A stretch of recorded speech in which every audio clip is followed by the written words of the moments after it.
It was a victory that few anticipated.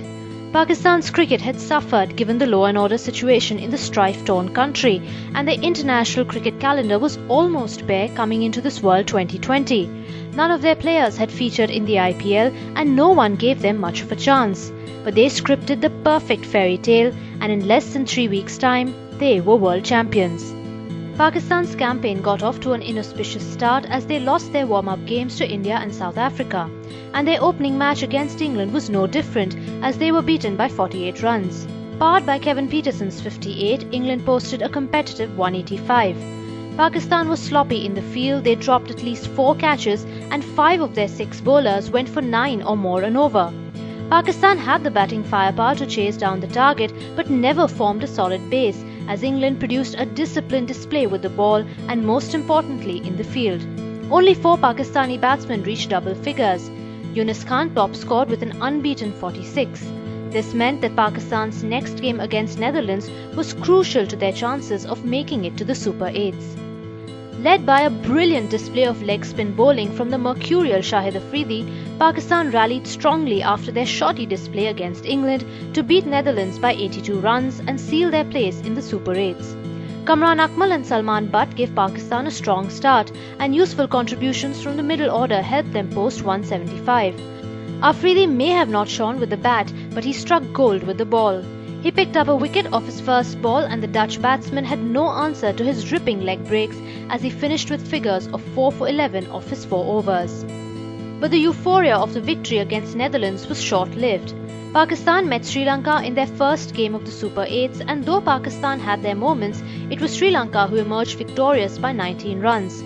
Sri Lanka got off to a good start with 81 in 9 overs. They then suffered a shocking mid-innings slump, adding just 69 runs in the last 11 overs. And once again it was Afridi who varied his pace and length cleverly to suddenly stifle the innings. At 35 for 3, Pakistan looked in trouble, but Yunus and Misbah-ul-Haq steadied the ship with a calm 66-run partnership. Then, with 52 needed of the last 5, Pakistan stumbled, losing Misbah, Yunus and Afridi in quick succession. And the chase, which had looked so promising minutes earlier, was suddenly over. The end of the match was disappointing for Pakistan after they had recovered in style from a shocking start in the field.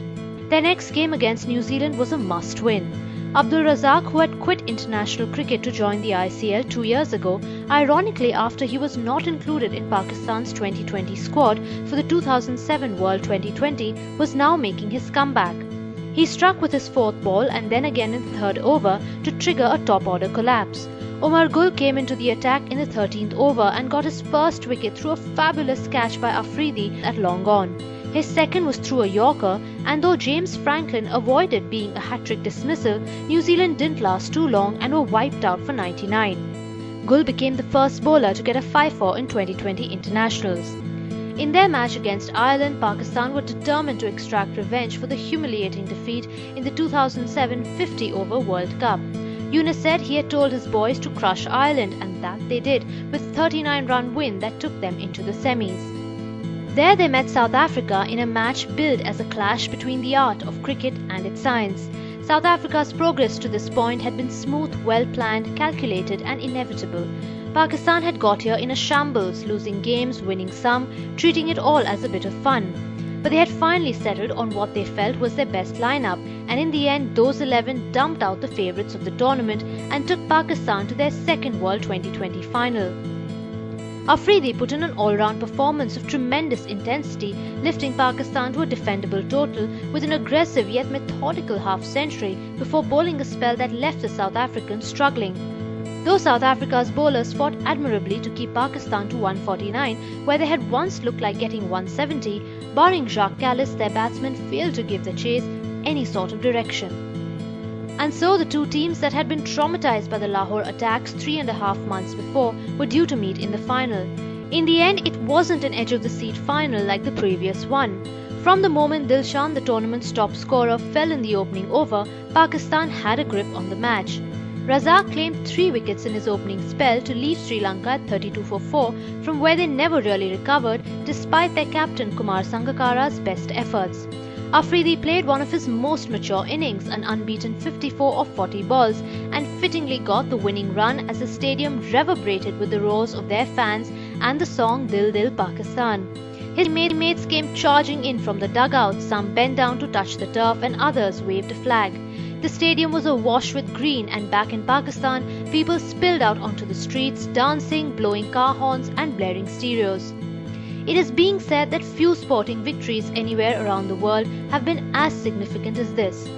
That may or may not be true. Pakistan's win will do little in concrete terms for a nation beset with problems. Countries are still unlikely to visit Pakistan for international cricket. But the win and the run have provided a much-needed silver lining.